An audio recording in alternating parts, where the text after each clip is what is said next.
very pretty. Very hidden. Tonight, what I'm dedicating my award to my darling husband, Bruce Paltrow, who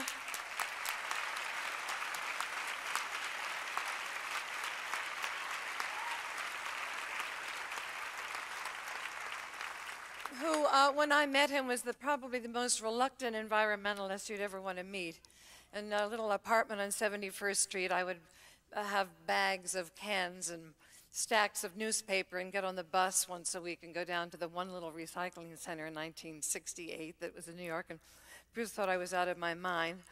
And he suffered through a lot of that. Then we moved on to the Jimmy Carter era when we had a couple of solar parties, solar energy parties. And he was a gracious host, but still kind of rolling his eyes. And then one night we had Carl Sagan come, because we had an information group, not unlike EMA, although on a much smaller scale, that informed groups of what was going on. Writers, Mark were doing St. Elsewhere at the time. And I said, Carl Sagan is coming. And Bruce said, oh, that's nice. So I said, no, really, he's going to talk about nuclear winter, and he's going to say how you can't really, you know, get under a desk and put, as we were told in the 50s, and let the nuclear cloud blow over it. This will be the end. A terrible cloud will come and all these horrible things. So he said, yeah.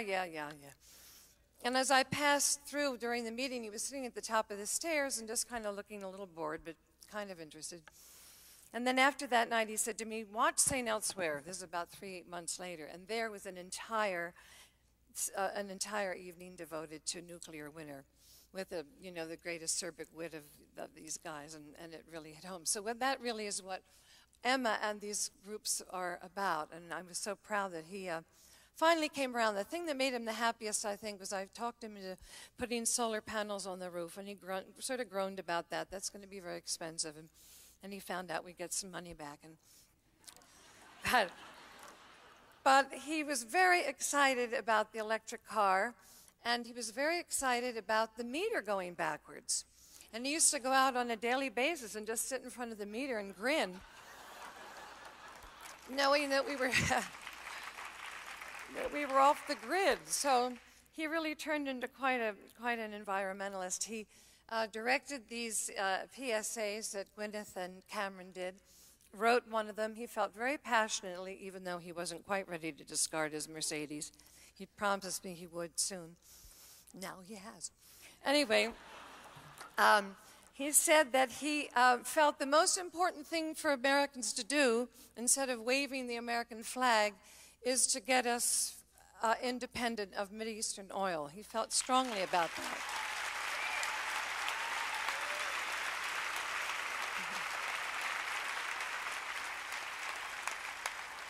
So here are the PSAs that EMA, Debbie Levin, and Bruce directed, and Mark lent the set, and all the good people in the room are hopefully watching and supporting this great, great group that has done so much and will continue to.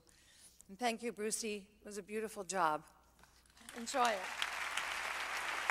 Hi, I'm Cameron Diaz. And I'm Gwyneth Paltrow. We want to talk to you about energy. Here are some hard facts. If everyone replaced an ordinary light bulb with a compact fluorescent one, we would diminish as much global warming pollution as taking 7.5 million cars off the road. And let me tell you about hybrid cars. I have one, and it provides up to 30 miles per gallon more than conventional vehicles. And won't it save you thousands of dollars at the gas pump? Yes, it does. Pretty wild, huh? Imagine how strong we would be as a nation if we didn't have to rely as much on foreign oil. It's time for us to band together and really make every effort to conserve our natural resources. During World War II, all Americans worked together to build an arsenal of democracy. And now, it's our turn. Who said we can't become less dependent on foreign oil? You know, we can. We can.